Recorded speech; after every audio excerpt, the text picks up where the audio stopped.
One of the most recurring questions and themes that have been more prevalent in the last couple of MCCs is about the competitiveness of the event. Now, since the start of the event, the vibe of the event seems to be shifting from a casual event with a group of friends and content creators in the Minecraft space to a full-blown competitive experience, like now with many other events in the Minecraft scene.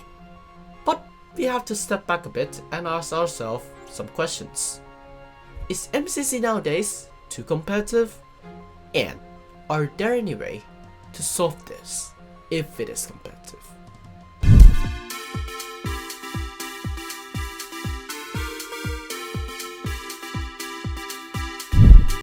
It's MCC Scuffed, and as you may see, it is scuffed from the start, from the logo all the way to the end of the event.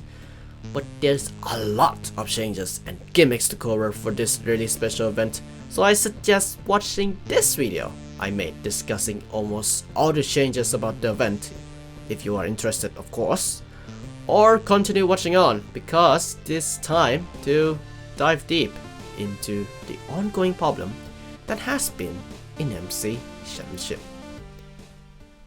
Now, as you have known, MCC is a Minecraft tournament where winning gives you pride and gives you coins.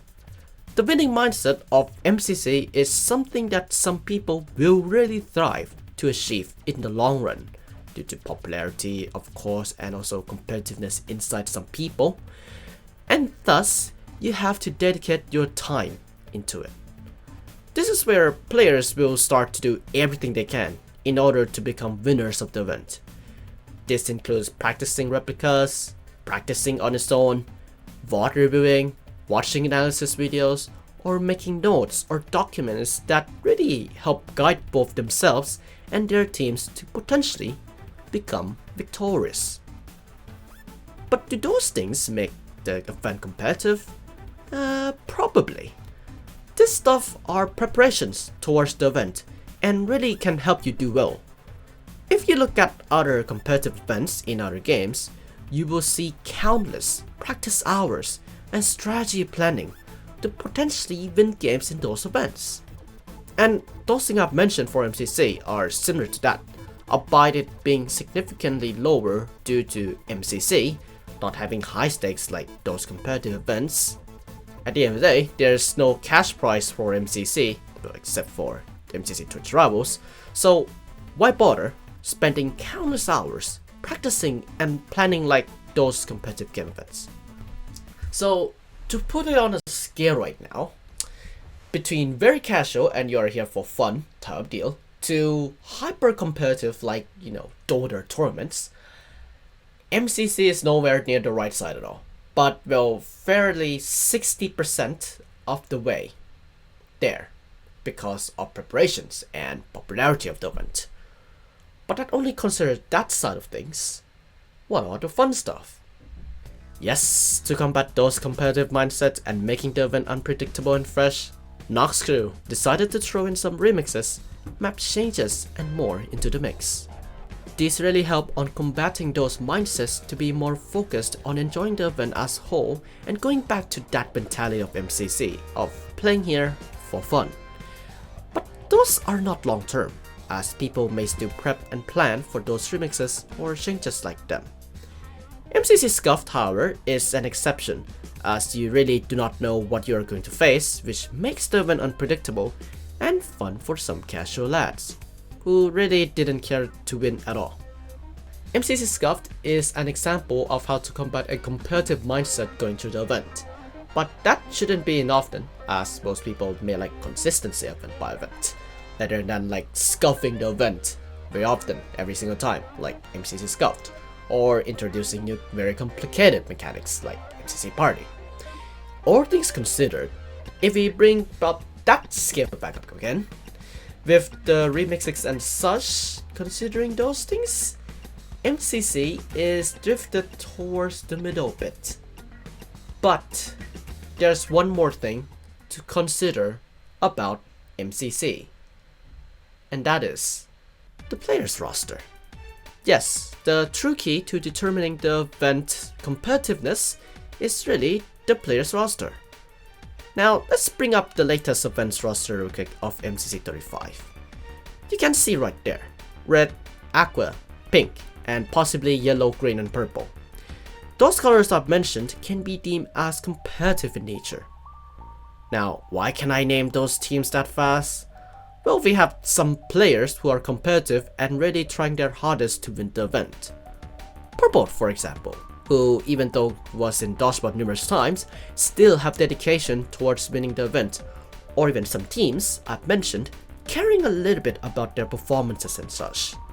Now this analysis is mostly based on the face value of the team's roster, and less on how they actually do. But again, the team compositions can be detrimental to determine if the event has a competitive vibe or not. So let's bring up the MCC 30, the Powers Duo event. And right away, red, yellow, lime, blue. Those are some competitive teams to say the least. Then let's bring up MCC 21, cyan, aqua, blue, purple, and possibly green.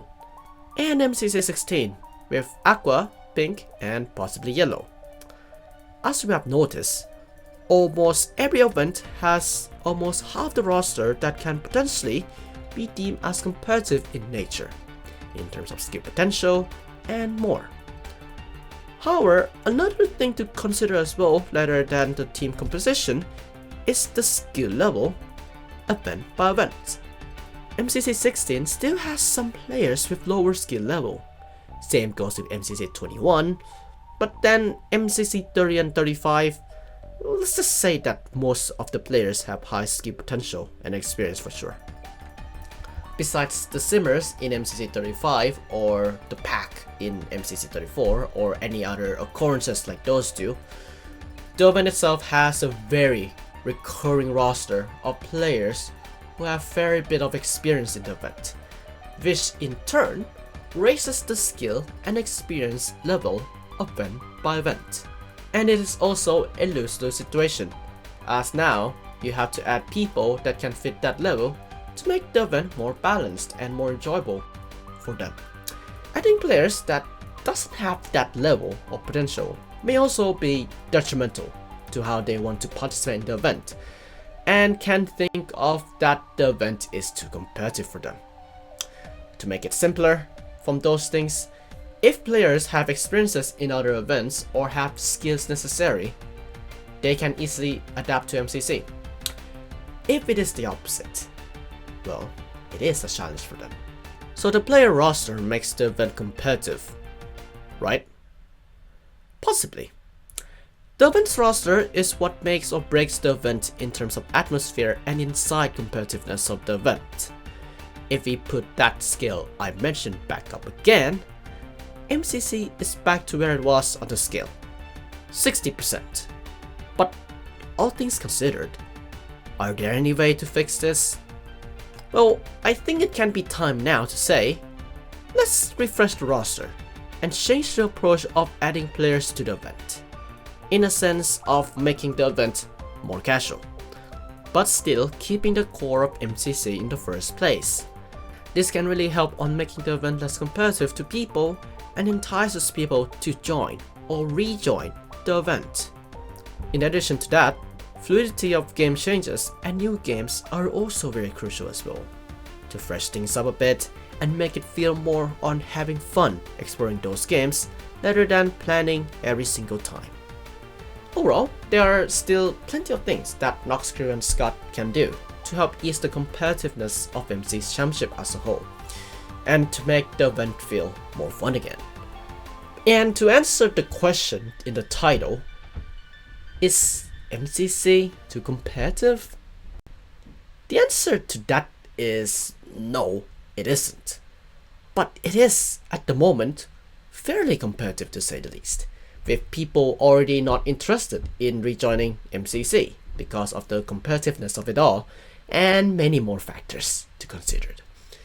But how will the event be going forward? We will have to see in the future. Thank you so much for watching this episode of Evolution.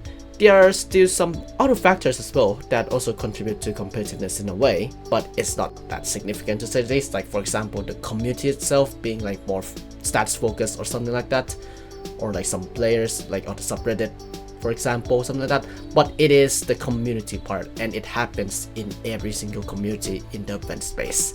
So yeah, it is somewhat less significant in a way. But we are focusing on like how the main event itself can be competitive in a way because of certain factors relating to the actual event. So yeah, hope you enjoyed this special evolution episode for MCC Scuffed, because well, MCC Scuffed is a fun one, so we have to talk about the competitiveness of it all. So hey, we will see you later this week for the actual evolution episode. I'll see y'all later. Keep on watching Duechayapol. I'll see you guys later. Bye bye.